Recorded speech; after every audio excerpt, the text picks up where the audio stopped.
A lot of people are like, oh, you know what, if you're a musician or if you're an artist, you should never do it for the money. But money is a very, very big factor for if you want to do something in the long run.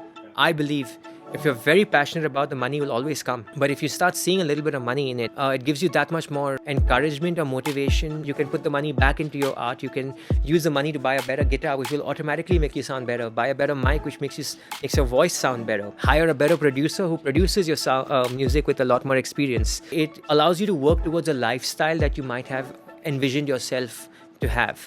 If someone is paying money for your art, that means you're doing something right.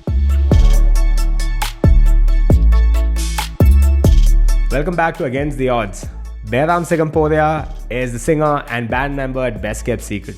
There's a good chance you already know what Best Kept Secret does, or there's a good chance you've already come across Behram on some of these platforms like Instagram and you've seen how talented he is. But either way, there's no denying that these guys are really killing it out there. They're like experts at setting the stage on fire. We've been in talks of having him on the show for more than a year now, and finally we were able to make it happen. If you've been a long-time listener, long-time consumer of our show, then you'll know that Abhilash, who's the drummer at Best Kept Secret, another band member at Best Kept Secret, was on our show in the initial couple of episodes. So yeah, ever since then we've been in talks to have Behram, but then something or the other came up, the schedules didn't match. But yeah, we're finally able to make it happen now. So yeah, in this episode, we talk about the struggles and payoff when it comes to leading a life as a musician, being clear about why you're working and what your goals are when it comes to your lifestyle, and most importantly, your relationship with money. It's a super intriguing conversation, super fun, super inspiring. And I would highly recommend watching or listening to the full episode to get the full gist or message of this particular episode. By the way, this show's audio is brought to you by Sennheiser. I'll talk a little bit more about our partnership and collaboration with Sennheiser a little later in the episode. But let's not hold up. Let's get right into the episode. This is my conversation with Behram Siganporia. This is Against the Odds, and I'm your host, Akash Damodar. This show is all about inspiring people to take the unconventional path and lead a life that is truly fulfilling and rewarding. Watch and listen as talented individuals take us through their learnings, the challenges they face, and how they continuously adapt to overcome them.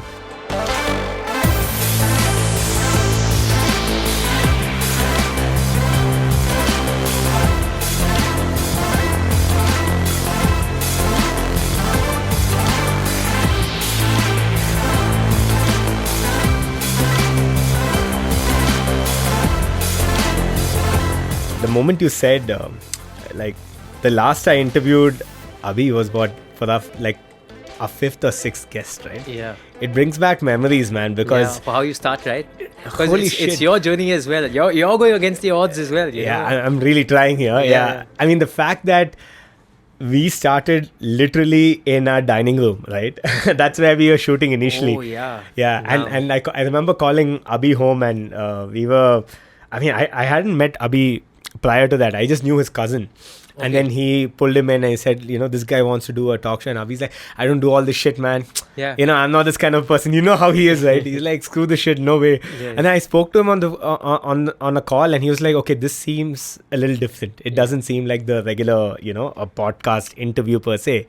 So, you know what happens invariably for the band? No, they're like, any inquiry like this comes, manager will talk to us and like, guys, we need to do a radio interview, we need to do a video interview, we need to do this with VH1, with MTV. They're like, okay, Behram will do it. Behram will be the spokesperson, Behram will be the face, Behram can go and do this, Behram can go. And invariably I end up doing it and they're like, okay, fine, you know what, anyways they're more introverted and they're more shy about the whole thing. Yeah. And they're like, okay, you know what to say, just say it. Yeah, I know. And I think at one point Abhi said the same thing. He's like, you should get Behram on the show as well. And, he should also come and talk about, what the band's been through. I was like, absolutely, we'll do that. But that doesn't mean that you shouldn't speak as well. Yeah. So and the fact is, he was so, like you said, he is that introvertish character, right? Yeah. But he opened up and he was just very chill and, had a very laid back conversation. It brings back memories, man, because from there we have gone to moving away from shooting literally in our dining room to shooting in another studio space. Then we got inquiries from another studio space. And now, well, meeting other creators and whatnot. Now we met Varun and he was like, dude, you should just come and shoot here. Why not? Yeah. So we're here doing it here. And finally, after all of this, like we've gone full circle and we've gotten you here. Yeah, so this is awesome. It's amazing. Yeah. Thank dude, you, man. Dude, really grateful that I could, not just you, I have a couple of names I've jotted down from the beginning, right? And I'm trying to get these names checked off before I leave. Right. And I'm glad that you're part of this. Super glad. Same here. But yeah, dude, let's get right into it. Like I said, there is no start or end to the show. So it is what it is. So, dude, I think what I've learned from your journey after talking to you yesterday is you spoke about how just you guys were just showing up as a band, or you were doing, you were honing your craft. Right. And then avenues that you didn't even expect opened up. Right? Things like you said you started off with a wedding gig, and then you guys decided, hey, we'll not do any wedding gigs anymore. Correct. And again, full circle, you guys are back to doing that, and you guys are touring like crazy right now. Yeah. Right? So I think if you can hone your craft and just show up over and over again, right? Things open up multifold, and you now have a lot of things happening on social media as well, right? I'm sure something that you didn't expect or something that you didn't really pursue per se, but it's happened. Yeah, but that's life, you know, and I think that's how I've always lived life as well, because you never know what's going to happen, and whatever, something new might happen any point of time. You just got to roll with the flow. Yeah, for sure, dude. So tell me this: when you decided to put your career as a pilot on the back burner and then decide to pursue this in terms of music, right? And that too, this happened, you said, literally because your friend called you over and said, hey, dude, you should just come on over and perform at this wedding. Right? Yeah, exactly. Yeah. So I mean, I was still flying back then. So our first show happened because a friend of mine was getting married. Okay. And he was like, okay, you know what, Behram, I know you play the guitar and sing, and there's a really dear friend of mine who also is a very good guitar player. I also know another guy who's a very good drummer. So I was just thinking, you think you can put something together and just perform at my cocktail party? Right. And that's literally, I had no band at that point of time. And you hadn't met these guys either, I think. I hadn't even met these guys. I didn't know who they were. Right. And that's Hemant and Abhi, my band members. And then we met, and it was like, it was meant to be. The chemistry was unreal. We had similar music tastes. We enjoyed jamming together, and it was a great first gig. Which just kind of led to where we are now. Right. And I think, dude, I think one thing we should definitely talk about, and that too in depth, is it's important to keep an open mind when you're pursuing all of these things. Because like you said, you might expect certain things. Yeah. Things might not work out exactly the way you have it pictured in your head. Right. But things are going to move. You are going to push the envelope. Right. But although it may not play out the exact same way, growth is almost inevitable if you show up. Right? You just got to hustle, man. Yeah. I mean, it's an everyday hustle. Like, a lot of people have these notions, and they keep telling us, oh, you know what, best kept secret, you guys are doing so many shows, you guys are so lucky, you guys are everyone wants to book you guys, but they want to book us because we work really hard towards it, and like initially, like I said, I wanted to be a band that's playing at stadiums and doing what a Maroon 5 or a Coldplay is doing, by performing around the world, touring around the world, all of that. We're doing that, but we're doing that in a different way, right? And we're doing it in a way that we still enjoy, right? And it's nice. I mean, when the pandemic hit, that's when it dawned upon us, that we were so grateful to be able to do concerts and perform around the world, and we took everything for granted. Did you before that? And did it really hit you? I mean, I'm sure it hit all of us, right? For sure. Yeah. But then I'm sure at that one point where you the whole gratitude factor would have come back multifold, right? It'll be like, holy shit.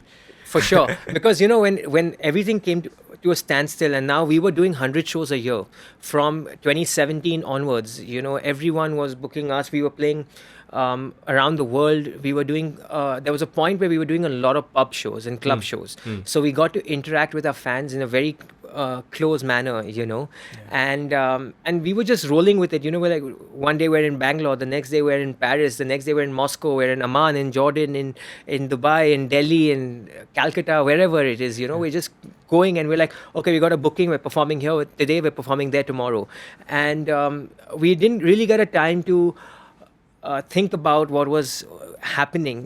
We just kept going with the flow and with the adrenaline. Yeah. And when it all came to a standstill, we were like, dude, we just had something really great going, and we just had the busiest 6 months of our life. Right. And now it's come to a standstill just when we were peaking. Yeah. So we were affected by it a little bit.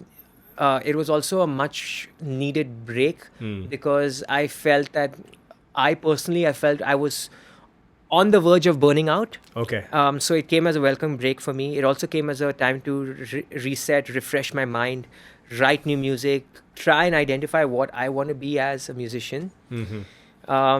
And then, like I said, it's such a change in fortunes for us, because when things reopened, by then I had I wouldn't say mastered, but I'd improved my Hindi. Right. And all of a sudden, we get calls saying, I'm getting married, and it's my dream to have you perform.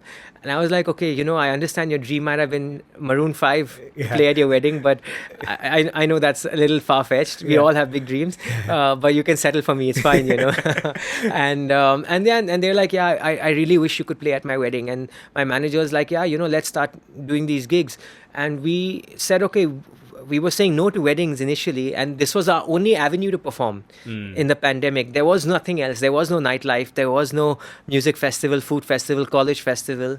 You couldn't have 5,000 people in an arena. Right. So we were like, okay, we'll take what comes our way right now. Right. And then we realized weddings are fun. And we can convert these little weddings into like mini concerts.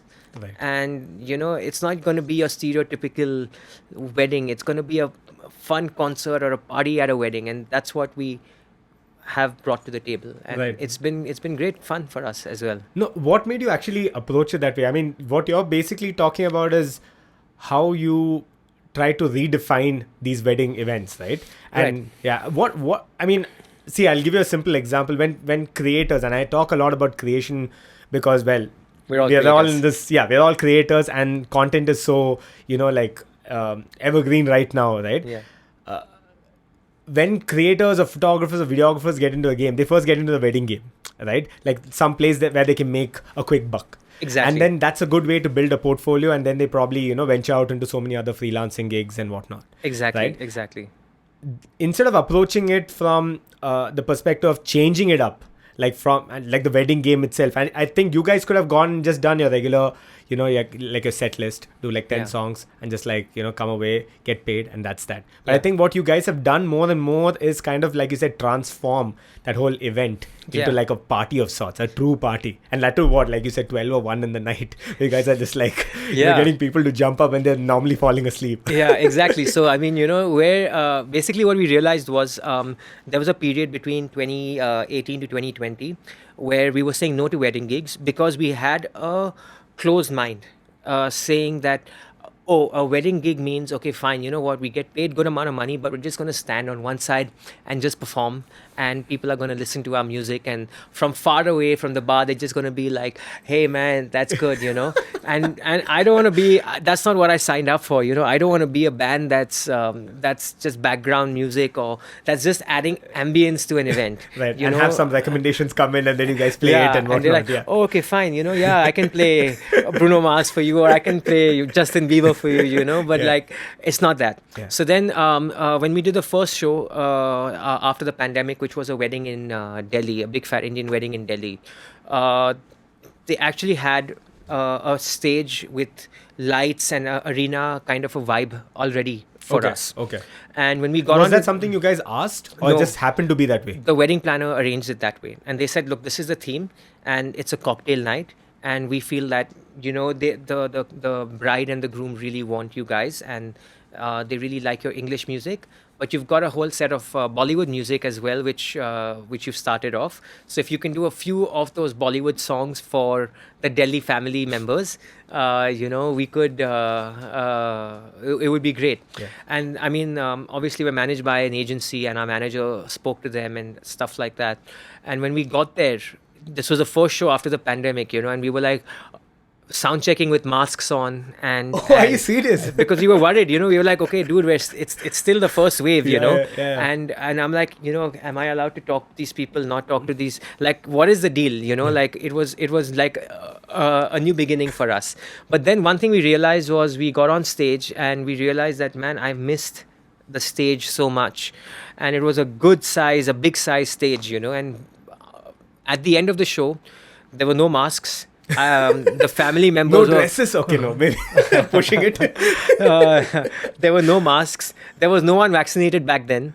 After the show, I was being carried and people were kissing me on the cheek and lifting me up and hugging me, and I was like, I forgot we're in the middle of a pandemic for a few minutes, and then when it dawned on me, I was like, shit, dude, like, like, what's gonna happen overnight, am I gonna go back and get tested or something, and it kicked in a little later. But with that whole adrenaline rush, I realized that, what, we just rocked a show like a mini concert. Maybe because we missed it so much that we came out with so much of energy and excitement to just rock a show. Maybe people were partying together after so long, so maybe they created that whole concert environment. But we said it's in our hands now, like, now if we can start doing this and we can change the game, at least as far as our band is concerned, we'll enjoy the concerts a lot more. Right. And I think it's important to start looking at things that would normally conventionally be looked at, from like a boring angle, like Correct. something like this, right? Yeah. I mean, let's take another aspect of wedding, which is if you take corporate food or, like just the food itself, the banquet kind of food that you get, right? It's all the same kind of thing. But it's when one player comes in and kind of changes things up. Yeah. You're like, wow, okay, there's some sort of flair to this food, right? There's something Exactly. there. And I think what you guys did was that, because even when I was following you guys on social, I was seeing some of these performances, I was seeing the kind of nights you guys are having. Yeah. It did seem like you were, performing somewhere. You get it? Like a proper event per se. Didn't look like a wedding of sorts. Yeah, because we perform it like a concert. So, even though we're all suited up and we're wearing tuxedos and bow ties, the first 20 minutes, it's all on. After 20 minutes, my blazer's somewhere else, my bow tie is somewhere else. Yeah. Auntie's heels are thrown in the corner and uncle's jackets are in Those the air. clothes are off. So only those many clothes are off. So so people are still jumping and clapping, even though they're wearing, gowns and suits and tuxedos and saris and whatnot, but they're still putting their hands up in the air and jumping with us. And that's what we want. We want that energy when we perform at a concert, And we've missed it. The good thing is we're back to performing and touring across the country for people who want to watch us. It's not just that you can book us for a private event. So it's a nice feeling to be back in the public space. Have things picked up a whole lot since then? Yeah, things have really picked up a lot because, now slowly there are events which are happening for like 1,500 people, 2,000 people. So we're getting to perform at ticketed events now. Right. People can buy tickets to watch us. Which is a great feeling because those are our true fans. Yeah. And it's funny because people watch us at a public show, and then 3 years down the line they're getting married and they're like, we want you, we saw you here, we saw you at this music festival, and we felt that we just wanted you at our wedding. And I'm like, wow, this is special. No, but that's the beauty of it, right? When you get started, something that might seem like a one-off gig is probably not a one-off gig in itself, because it can, like I keep saying, it can open up doors multifold. It can open up avenues you haven't even thought of. I think the last time I spoke to Abhi, he was telling me the same thing, which is you guys started here, but you had no idea that you'd be touring in maybe Germany or wherever, right? Yeah. I mean, these things, if you didn't do these things, none of these other, bits would have happened. Yeah. Imagine for some reason you didn't, you weren't the one who was picked to sing alongside the band on that particular night, right? Exactly. I mean, imagine that itself would have been a different scene. And you said, wait, I don't perform at weddings because that's just weird. Yeah. Right? I mean, but that's the thing, right? It's the beauty of showing up. Correct. And actually just doing it. Yeah. Right? And I think the main thing is you got to do what you love. And when you love what you do, rather, you just got to give everything you've got, man. Like you can't show up half-hearted. I mean, if you're an artist, this is what I believe. If you're an artist, and if you're an artist like us that's constantly traveling, doing over 100 flights a year, with no sleep sometimes, with irregular eating habits and all of those things, you're sometimes exhausted. There are times, recently we had a show in Jaipur. I kid you not, it was at the back end of 7 back-to-back shows in 7 different cities. Wow. This was the 7th show, and it was around 6 p.m. We were sound checking, and I didn't go for the sound check because I had no voice. And I was freaking out because the show was at 9 p.m. And I was like, how am I going to pull this off? The only way I can pull it off is if I'm so serious about my job that I don't, sometimes on the travel days, I don't speak to anybody.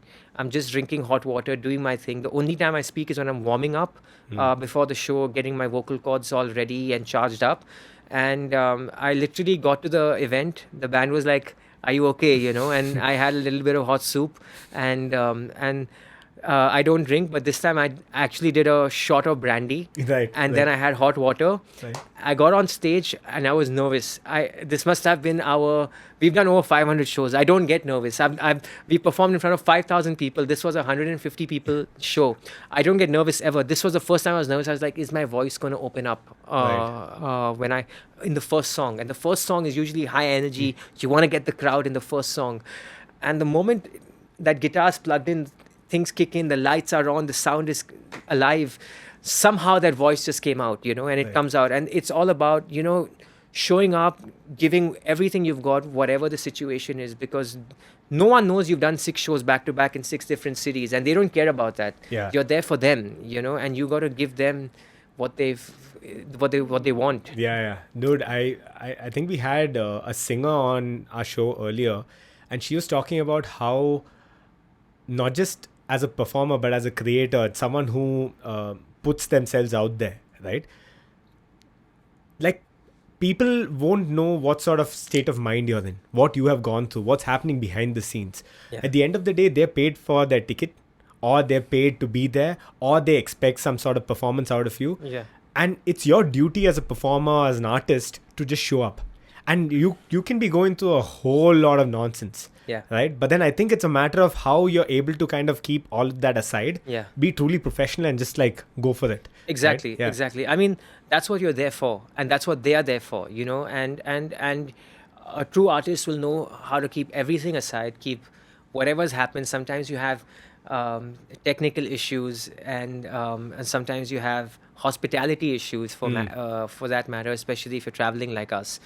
There's a lot of things that happen. It might not always go according to plan, but you just got to get that game face on, show up, and just deliver. Yeah, no, so true, dude. And I think that's also, I think, why creators, because of this whole angst of putting themselves out there, right? There is this, you're kind of balancing between this whole nervousness versus also the fact that you are putting yourself out there, you're really showing up, right? Yeah. So and then in the middle of all of this, having to do, kind of keep all of your baggage aside and then really do it is no easy feat. Yeah. And this could be you showing up on a stage, it could be you making a video, it could be whatever, you coming out with a song, because that's so personal to you. Correct. That's so, like it's close to your heart. Yeah. Like I think Varun earlier today was talking about how he treats every single individual that comes to the studio with utmost respect and calls that person his artist, because at the end of the day they are willing to share what they've made, what they've created there in literally in their own space. Correct. Right? And I think it's so important to treat that with respect, and here it's you treating yourself with that sort of respect to kind of hone your craft and art, right? Yeah. So tell me this, dude, during the pandemic, what changed? I mean, you basically started exploring newer avenues, right? Like literally trying your hand at Hindi. First of all, what made you get into Hindi and whatnot? Because like us here in Bangalore, we usually don't do that, right? I mean, if you think about it. Yeah, but what made you go there? So the funny thing is that since 2018, 2019, there have been a lot of opportunities which have come knocking on my door with regards to singing in Hindi for certain projects. Okay. Whether it's a movie project in Bollywood or whether it's something else, a lot of people are like, okay, you know what, you've got a certain kind of freshness to your voice which is missing in the industry, or which we would like to use as a music director or composer. So we'd like to work with you on that. And for me, usually everything that comes my way, for me, it's actually always overwhelming. Whether it's a big international brand that wants to sign me, or whether it's a big music producer that comes from the Bollywood scene who wants to work with me, or anything. I'm always very honored and flattered and humbled by these offers, you know. So for me, I was actually very humbled by the offers which kept coming in 2018, 2019 and stuff like that. But we never had time, and my goal was always to make English music with my band. Music that I've written from my heart, music which is composed and produced by my band members, because that's truly me, you know. And music, at the end of the day, needs to be true music. So when you write music from your heart, or you write music about something you feel, it's bound to it's bound to reach people who can relate to that music. Right. So English, I think in English. Right. So I sing in English, you know, pretty much, predominantly. Then what happened was, in the pandemic, before the pandemic, I had started with Hindustani vocal training. Why so? Why did you get into that? Because from what I heard and I read, is it actually really Hindustani vocal training actually really improves your breathing, and also it improves your projection. Okay. You know, so I wanted to improve my projection with my vocal, and I also thought, okay, this is a good way for me to start with working on my Hindi diction.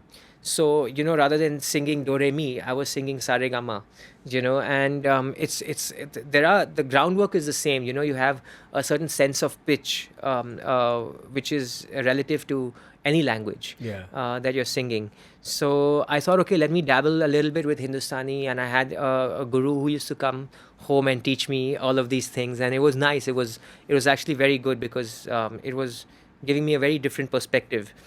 Finally, in the pandemic, I had time to myself, and I said, you know what, I need to learn something, and it's the best time for me to experiment. So I actually ended up writing around 11 songs in English for my band during the lockdown and the first phase of the lockdown.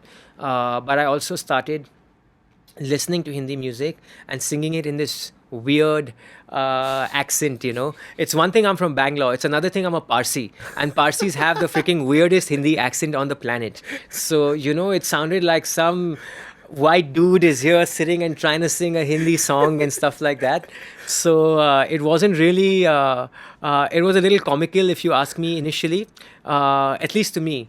But then all of a sudden, you know, I was getting messages like, oh my God, your Hindi accent is so cute. And I was like, wow, okay, like, you know, do you mean this in a sarcastic way? Do you mean it in a, is that a sweet way of saying your Hindi sucks? You know, and I know, of course, there's room for improvement. Yeah. So I kept working on it and honing it. And then I said, you know what, I'm going to just go live on Instagram and do a bit of this.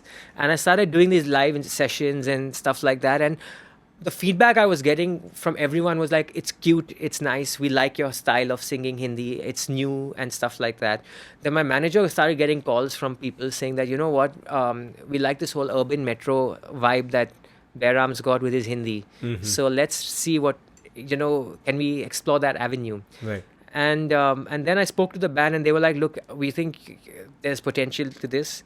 Why don't we create a Hindi set which is very funky and rock and roll and pop, you know, rather than doing your typical Hindi stuff, which is... but covers itself?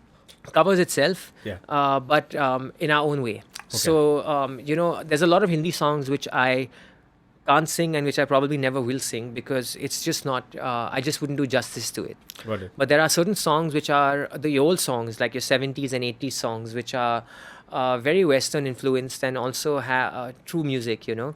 So I like that vibe. I don't think I can do a Punjabi song or an item song. That's not really my scene. Right. But I found like a niche for myself in the Hindi space, in that little singer-songwriter space, which I really enjoy. I enjoy the old Hindi music, the whole old retro stuff. So I took up those songs. I started making my own versions of it. And one thing led to another.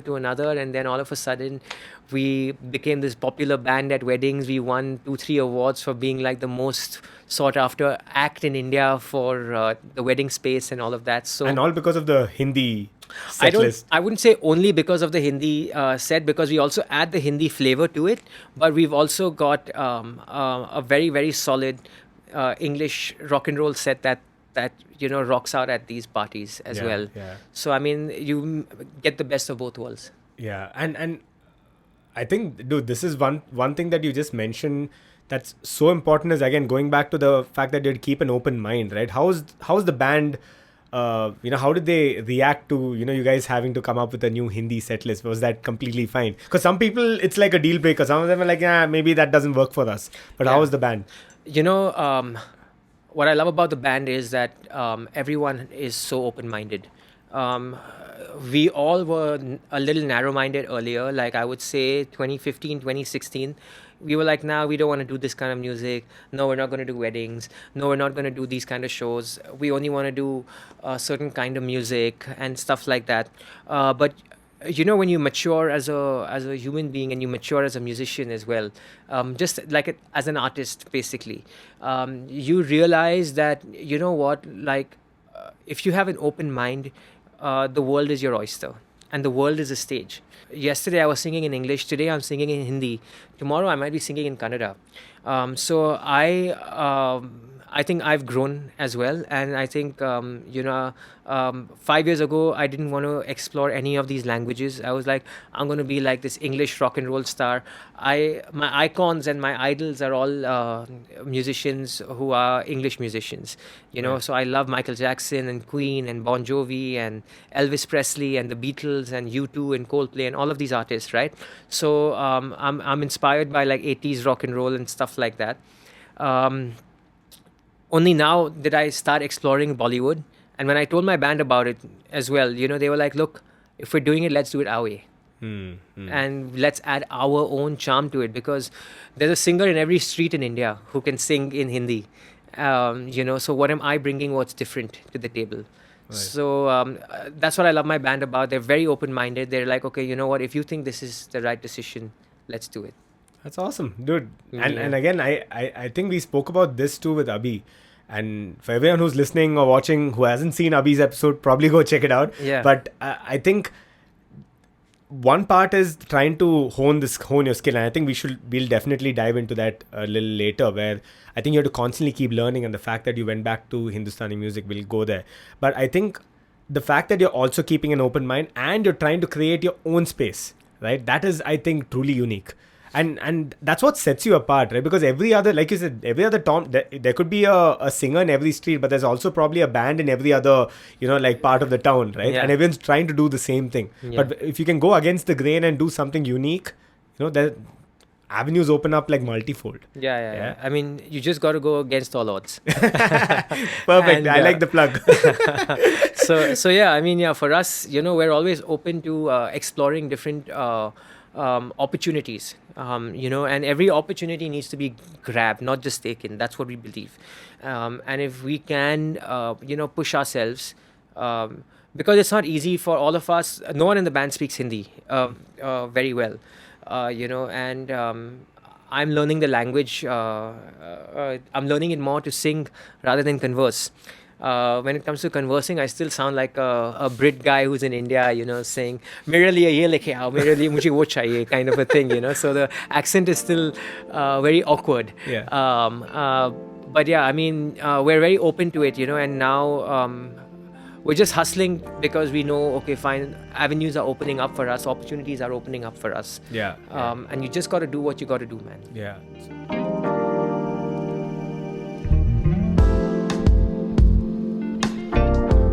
I'd like to take a small break from our conversation to talk about our partnership with Sennheiser.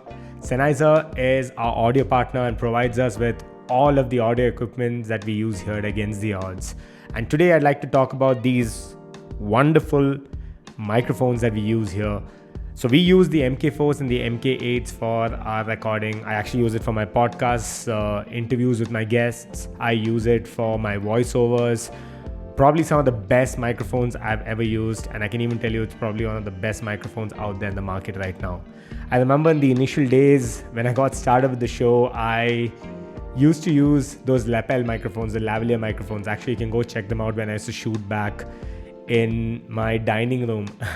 And then when we moved out and eventually got this partnership with Sennheiser, they sent us, like I said, some of the best sounding microphones in the market, and automatically our game went from, I don't know, a regular normal sounding podcast to way up there. And so if you are a content creator and you're maybe getting started and you want to invest in high grade, high quality audio equipment for your show, and you're in it for the long run, or maybe you've already gotten started like the way I got started with a lavalier microphone and you want to really up your game, then I would highly recommend checking out the MK4s and the MK8s by Sennheiser. There are a lot more economical options by Sennheiser too. I'll leave a link to all of those in the description down below for you to go check out. They've been super supportive, a wonderful brand to work with, and the kind of output I get from them is unlike any other brand or equipment I've used before. So I would highly recommend it. Go check it out and let me know what you think.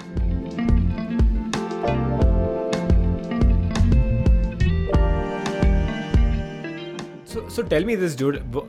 Have you always been someone who's tried to sharpen their music skills or honing the craft bit? Because I think what you mentioned yesterday over call was you've always sang, right? Yeah. Right. So how, two part question. One is, how have you constantly tried to learn and kind of grow that bit? And second, what made you kind of pick up something like Hindustani music? Because it is a little very different from what you were doing, right? Was that all part of the whole learning and growing process itself? I think one thing, as an artist or as a musician, learning never stops. Actually, in life, learning should never stop. That's what I truly believe. Now, I've been singing since I was a teenager. I had my own teenage high school band. I had a punk band. I had a college rock band. Singing in a choir. That's where I actually got into the whole idea of singing. Oh, little really? bit. Yeah. In my high school choir. Okay. So we had a few of those things happening for me, which kind of I never took seriously, because to be honest, when I was 14 or 15. I was never thinking, I'm gonna be a rock star when I grow up, or I'm gonna be in a band. What did you have in mind then? I wanted to be a pilot. That's it. Plain and simple. Yeah. Ever since I was a little boy, I was fascinated with aviation and with aircrafts and with airports and everything to do with flying. So I always wanted to be a pilot from day one. And I was fortunate enough that I got to, live that dream for a little while. But yeah, I've been singing and playing right from my teenage days. And I never took it seriously. Honestly speaking, I started taking it seriously when I started seeing money in it. As superficial as it may seem, a lot of people are like, you know what, if you're a musician or if you're an artist, you should never do it for the money. But money is a very, very big factor for if you want to do something in the long run. Yeah. I believe if you're very passionate about, the money will always come. Yeah. But if you start seeing a little bit of money in it, it gives you that much more encouragement or motivation. I know it sounds it's not the thing most artists would admit to. Yeah, for sure. But money is it plays a big role. Yeah. And it's only when I started seeing that, people want to pay me to sing a radio jingle, or people want to book me and my band left, right and center, and there are fans coming to watch us, and shows are getting sold out to watch me and my band, and I'm the singer of the band. I got to do something about my singing. All of us have to do something about this to always take it to the next level. Right. We're not a Coldplay or a U2 who's selling out in stadiums, and that is our end goal eventually, But so we got to just keep working towards it. Yeah, absolutely, dude. I'm glad you brought up the whole money thing, because money, I feel, is a very. I completely subscribe to what you said, which is, if you're passionate about what you do, if you like what you do, and you love what you do, money will find a way to you, right? Yeah. Absolutely. But also, money is a very is good power to have. It kind of gets you to, make some certain calls. It could be you get money to, put back into your skill. It could be money that helps you reach a certain, location, place, whatever, right? Yeah. But I think a lot of people get these two things conflated. They kind of get it confused, where it's like, just because you can't have money in it if it's with your passion, Yeah. which is such a, it's a confusing place, especially for younger people, because you're told from from a young age, dude, do find what you love doing, and money will find a way to you. But also, when you hit that, like young adulthood, you're like, oh shit, I don't have money to pay rent. Yeah. What's happening here, right? Exactly. I mean, so you know what? Like when we started off, for example, I had a flying job. Yeah. My band members Abhi and Hemant, they were music teachers. Young music teachers, so they knew what was contemporary, and they would. So basically, when we started off, say we were around 25, approximately, maybe 24, 25, and they were still teaching kids who were from the age of 15 and above. Yeah. So we all had like jobs going. I was flying. Yeah. I had a flying job, and so for us, when the one thing that happened for us was when we started playing in pubs and clubs. The money is very, very average. Right. When you, it's not great money. Let's just say that. Let's just put it that way. Yeah. And we were not doing the whole every night show. We were doing, we were performing on the weekends, and those were getting sold out. Okay. So we started small, a club or a pub that can hold 100 people. It got sold out. We did that for a few months. Then we said, okay, you know what? People want to watch us. More want to watch us. So we moved on to a bigger club. The money got a little bit more. We sold a few more tickets, moved on to an even bigger club. Then we signed up for an India tour where we realized, okay, fine, you know what, we're booked for the next 12 weeks now. We're doing 12 shows, 24 shows over 12 weeks.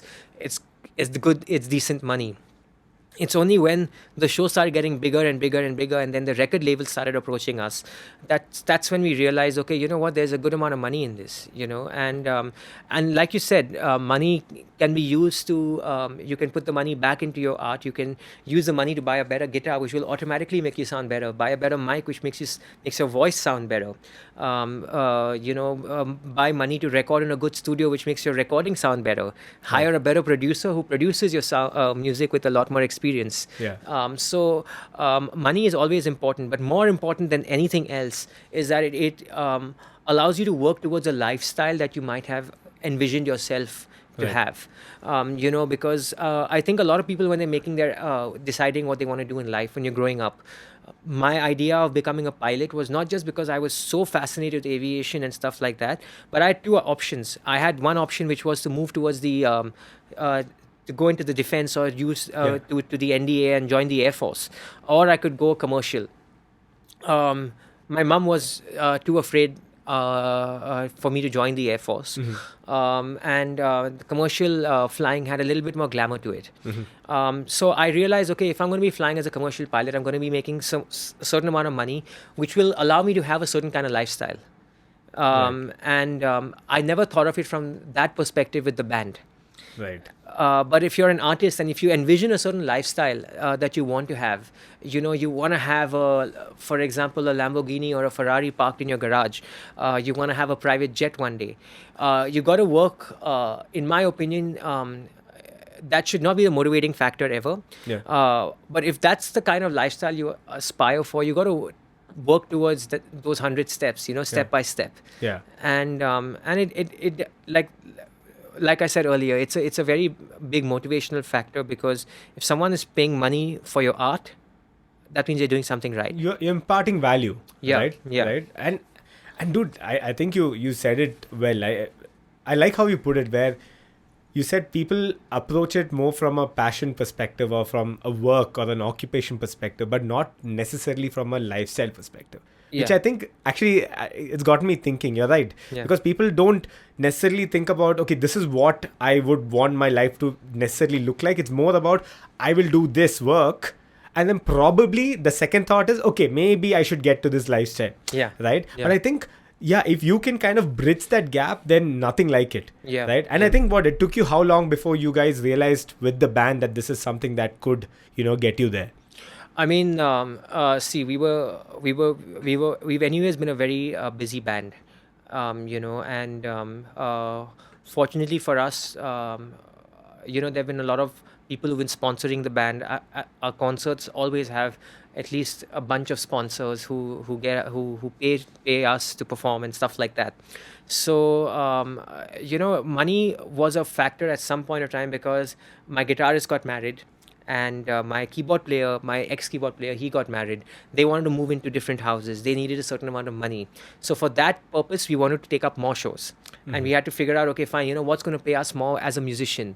Obviously, the fast buck or the shortcut is head to Bombay, find a way to crack a good Bollywood song. And once that happens, then you become a big Bollywood singer, and that could be something. But that's a very that's a shortcut, and I believe there's no shortcuts in life.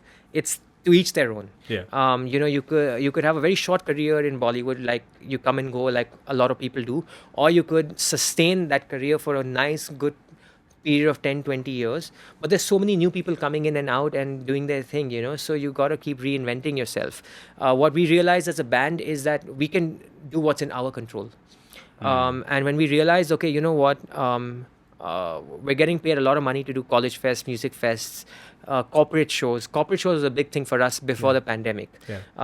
We were not doing weddings, but we were doing a lot of corporate shows because we realized that a lot of corporates know who we are. And when we show up for these corporate shows, and each corporate has 3,000, 5,000, 10,000 employees in some cases. So when we do a big corporate show, you have 3,000 people in the crowd. It's a big concert. Everyone is singing with you, and it feels great, and you build a new fan base also from there. So we were doing a lot of those shows, and that's where we felt, okay, we were making a good amount of money. The wedding game changed it for us. We realized, okay, you know what, this is something that seems to be in the right trajectory with what we have planned in terms of a lifestyle that we're trying to live. Right. We all want to have a certain standard of living. And we work towards that. Yeah. I mean, I think when you get into this whole creation space, there's this whole glorification of the surviving and struggling artist and all of that, right? That's also there. I mean, obviously there is some truth to it. When you get into a space like this, competition is fierce. The chances you're going to make it are, very meek, obviously there. But then I think if you're able to kind of bridge that, and you guys did it very smartly, where all of you had jobs and you were just performing on the side, right? Yeah. And that's something I completely stick by. Like, be it a freelancing career, be it a venture you want to start, be it you're wanting to put out YouTube videos, let's say you want to create a podcast, you want to start singing, you can do that and make time for it on the side. Right. And the funny thing is, most people say, dude, I don't have time for this, I can't make time for this. The funny thing is, when you get to doing this full time, you'll still not find time for this, because there are going to be a lot of other things that get in the way, right? So you have to find time. If you don't find time, then you're not meant to do that. Exactly. I mean, when you love something, you're going to make time for it, right? So my advice to any young person who's trying to follow their dreams of being an artist is that it is a constant struggle, and it is a hustle, of course, but if you have a stable job, it just gives you a little bit of cushioning. You got to work harder, but at least your bills are being paid for. Right. So you don't need to worry about your bills. That's one thing less to worry about. So you work the day shift, you work the night shift, whatever, and the free time you get, you work 8 hours a day. You have 16 more hours in a day to work on what you really love doing. At least put 5 hours into it, and it could lead to something. Yeah. I mean, at least you would know because you tried. Yeah. I mean, otherwise, how else would you know? Yeah. And there's this whole concept of us looking at it from a distance and saying, what a nice life, right? Like, it's so awesome, dude. What if I became like the next big podcaster? Or what if I became, the next You are going to be actor? the next big podcaster. Well, thank you so much, dude. Like, again, from a distance. But seriously, right? It's so easy for us to look at Joe Rogan and say, dude, that guy's making a $150 million, dollar deal with Spotify. Look at him. But it's like 5 years in the making, 10 years in the making. How many 1,500 episodes? 50 years in the making. Yeah. Like, he's been there from how many years, And, but you know what? It's sometimes something just clicks. So you might just see success in the first 3 years, for example. All of a sudden, or some people might hustle for 10, 12 years, and then finally something comes your way and you win something big, or you get recognized for what you've done. But yeah, like I said at the start of the interview, it's a constant hustle. You just got to believe in yourself, back yourself, and show up. Yeah, so true, dude. So tell me this. Tell me your process of this whole learning bit, because I think what you said is you've tried your best to hone certain skills, and then also the band also, after having spoken to Abhi, you guys are constantly trying to push the envelope, right? You're really trying to, like, further improve the sort of skills and the kind of the whatever the talent you're bringing to the table. Yeah. Like, and that whole concept of you having to always learn is so important, because the moment learning stops, everything else stops. Yeah. Right. And think about it, dude. Like, everything we do, right? We are constantly looking at growth. Yeah. We grow in size, literally. We grow in terms of mindset. We grow in terms of anything. We're looking at financially growing. If you're not growing, then everything else is off. Yeah. Think about, like, our entire mental health relies on growth.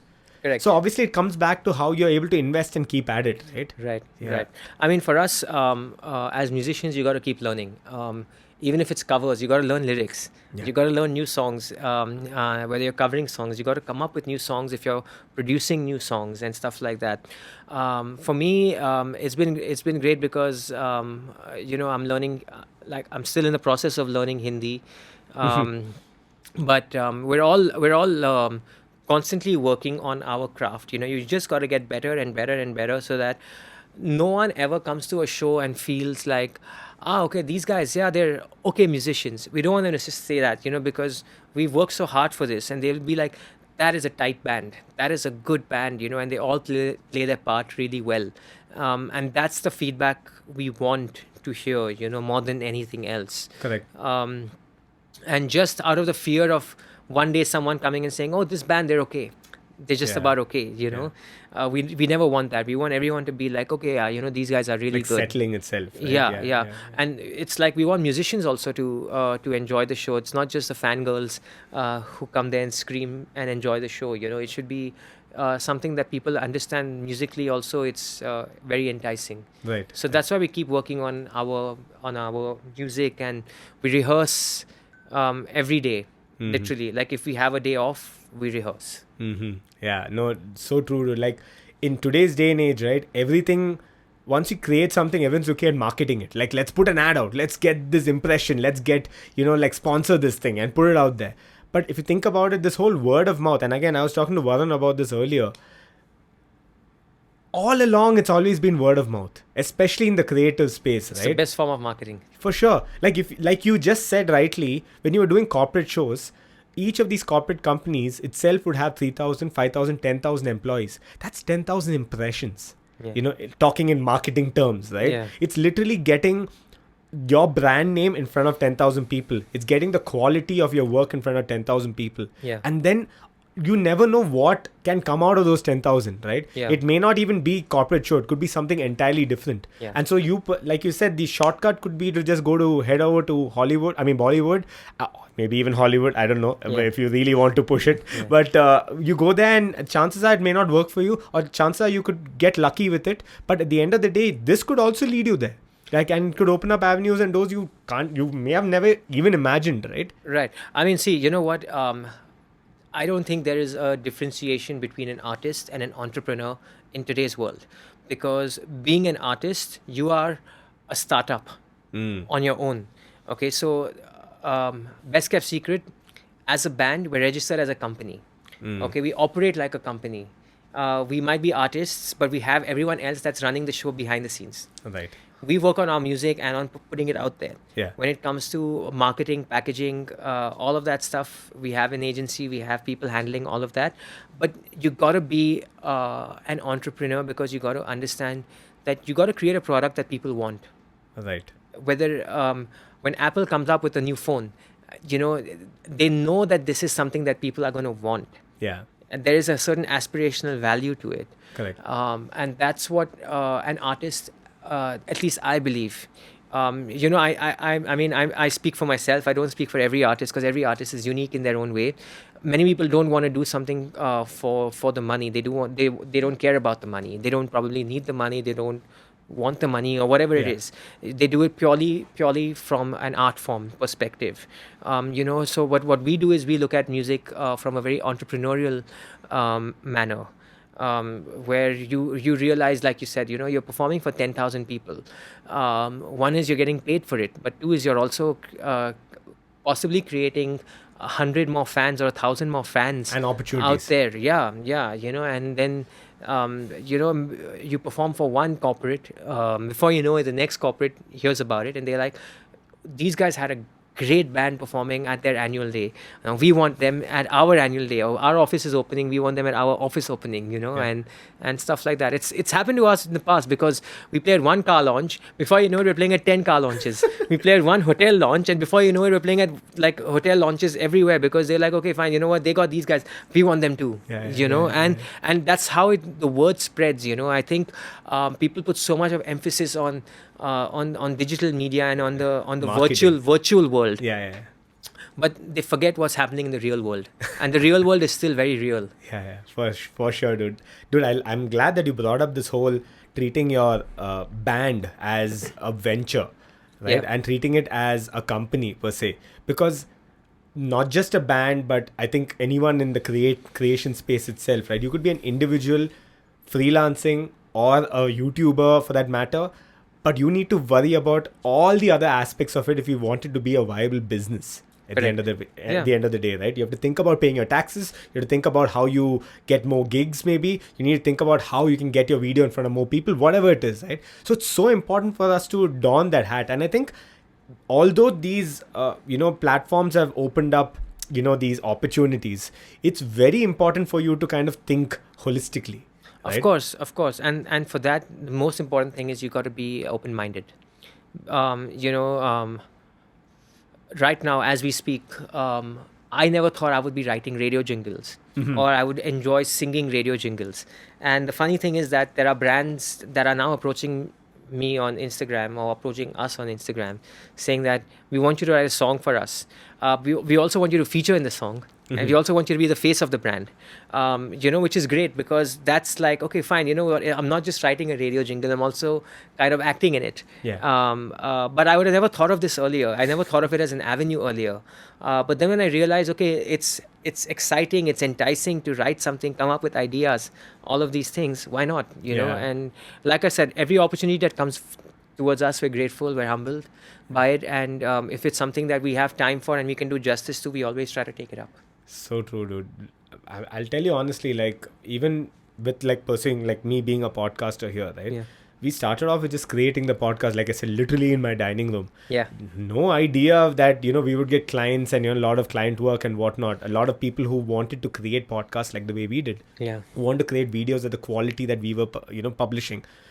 Great. But what also, if I did say yes to all of that, that also meant I had to figure out all of the other aspects of running that business. Yeah, it's not just a matter of, I'll just make this video for you, that's it. And what does making a video even mean? If you're brand new to this, you have no idea how reviewing works. You have no idea how these incorporating feedback comments work. You have no idea how you're supposed to be publishing, what is the kind of contract you're supposed to have with them, all of that. But then I think it's so important to figure those things out, right? Yeah. And that's what I tell most of the individuals who approach us saying, hey, how do I get started with this podcast? Which equipment do I get? What? I mean, that's all secondary, bro. Yeah. Think about the art. Think about the process, right? Because that whole iterative process is what will get you there. Correct. Right? And I think that happens with any creation for that matter, right? Yeah. And I think it's more you guys kind of figure that out is when maybe you guys, I think if I'm not wrong, you guys have certain people handling certain elements in the band, right? Yeah. Initially, we were handling it all. Initially. Yeah? Yeah. And then it reached the point where we can't handle it anymore. Correct. We're like, okay, dude, I can't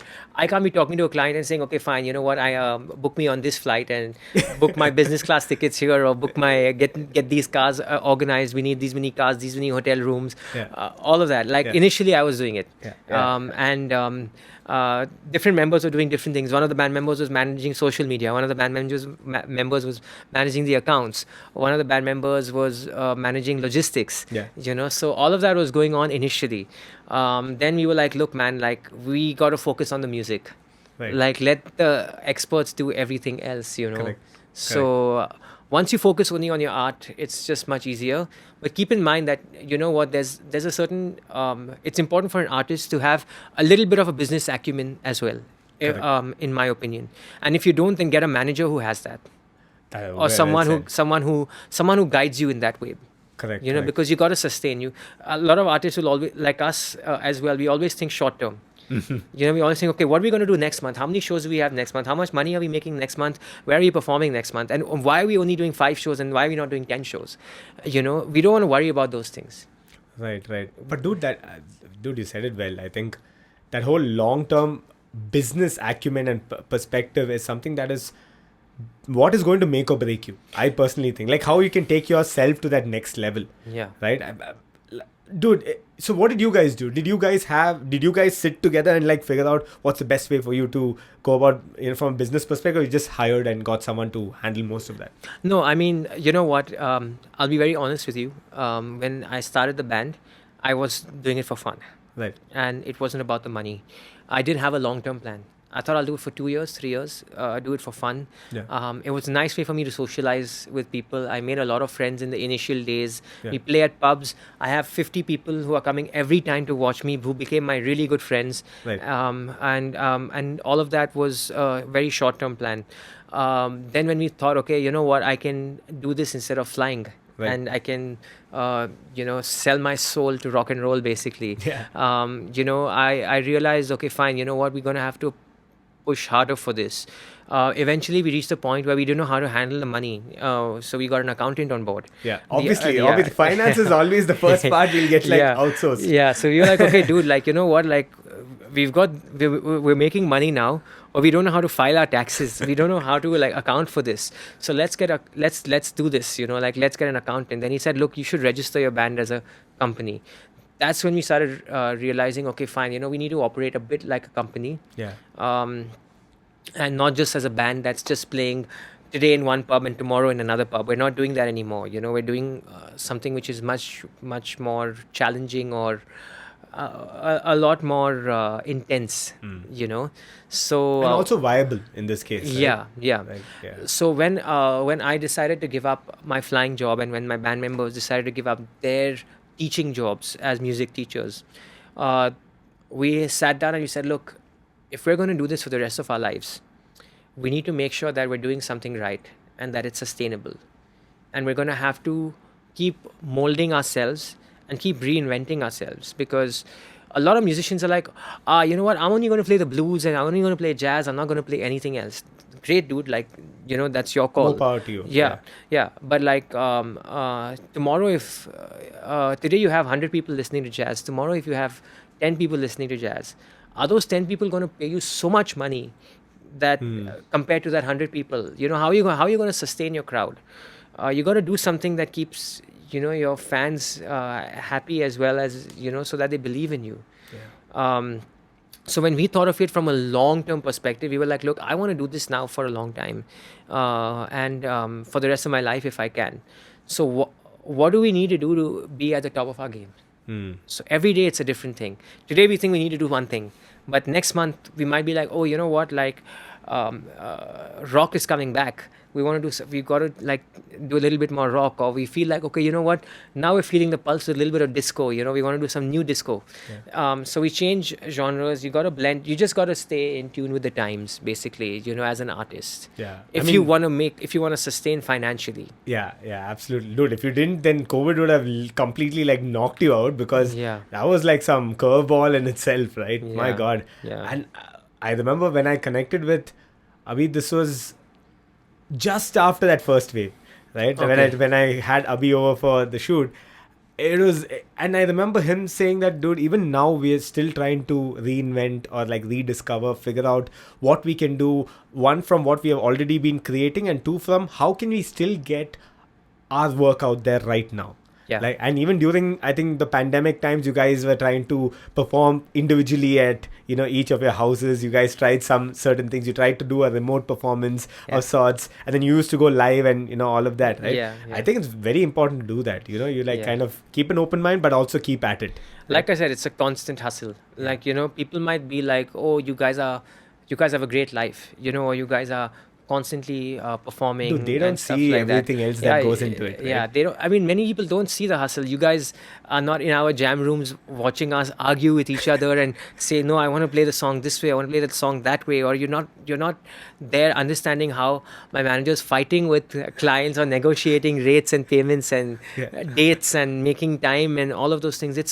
It's not easy, but at the same time, we're very privileged to be where we are. Because the pandemic really hit the events industry very bad, and with everyone coming to a standstill, especially the artists who are performing daily, in a nightclub or in a pub or in a hotel or something like that. The guys who made a living out of that had nothing left. I mean, it's not easy. It's not easy, and you can't just be like, okay, you know what, I'm just going to build my fan base on Instagram. It doesn't happen like that. If you have 5,000 fans today, you're not going to have 5 million fans tomorrow instantly. You got to work towards it, right? Correct.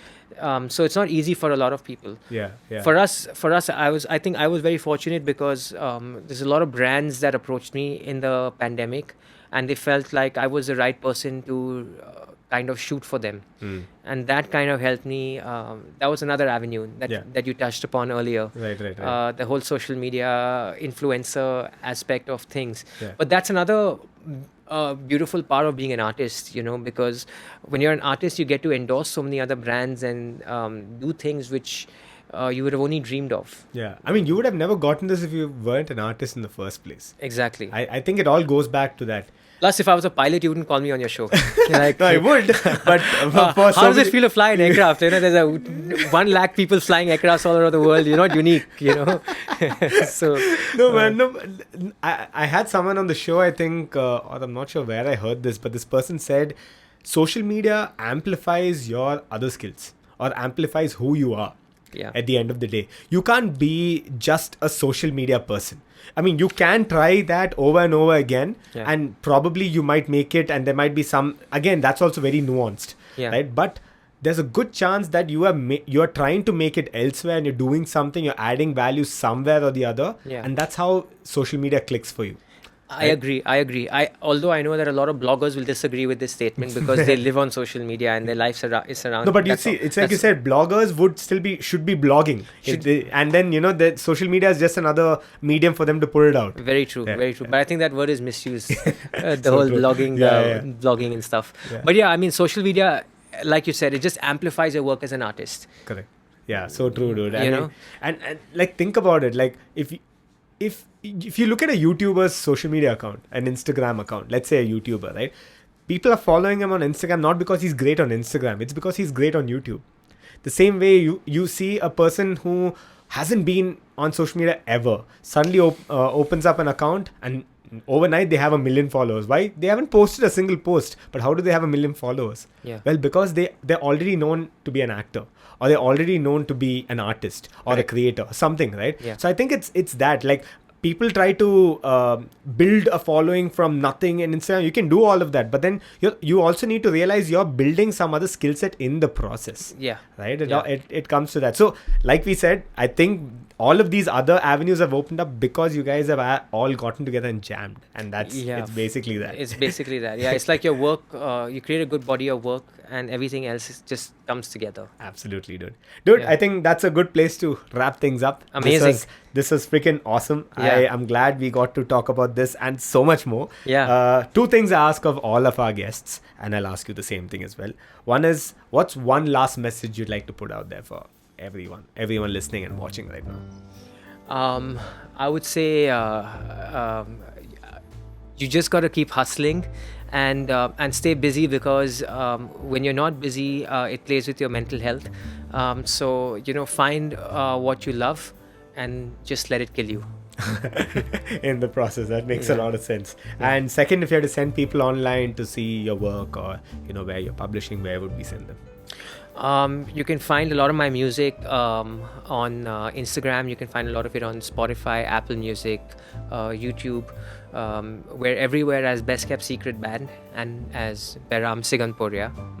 So yeah, that's where you can find us. Dude, awesome, dude. Yeah. Thank you so much. This is Thanks, literally buddy. like a year and a half in the making. I'm Yeah. glad that we could finally make this happen. Finally. Yeah. I'm glad. Thank you for having me on the show, man. No, this is awesome, man. Like I said, checked off the list now before I head out to Canada. So this is awesome. Good luck. Good luck in Canada. Thanks When a we lot. tour Toronto, we'll do For sure. one more show. Yeah, over probably. there. We'll do a podcast on stage. Okay, no, maybe pushing it, but You got to dream. You got to dream. yeah, dude. Awesome, dude. Thank you so Awesome. much. Thanks, buddy. Thank you. That was my conversation with Behram. Thank you for listening or watching this episode. Glad we could finally get Behram on the show. Like I said, we've been trying for more than a year now. We both are like super excited that we, finally got around to making this happen. And I'm hoping that you were excited listening to this too and you got something to take away. I sure hope so. And I'm hoping you liked it and enjoyed it, and that's why you're stuck around till now. So if you did, hit that like button if you're watching this on YouTube. And if you are listening to this on audio and you don't see the like button because you're scrambling and looking around for the like button, it's because I don't think there's a like button on Spotify or Apple Podcasts. So what you can instead do is just simply leave a rating and review on either Spotify or Apple Podcasts. It takes only about 10 to 15 seconds, but it really, really means the world to me and helps get the word out in front of more people. Also, would you like to be featured on the show? Like I've been saying in some of the previous episodes, you can be part of the show by sending in a small video with either your feedback for our show or a question for either me or our guests, and we'll have you featured on the show and we'll answer your questions in person. So yeah, what you can do is just send us a short video in the horizontal format. Send it to contact@akashdamodan.com. I'll leave a link to that too in the description below. But try to keep your video and your questions and feedback to less than a minute and we'll feature you on the show.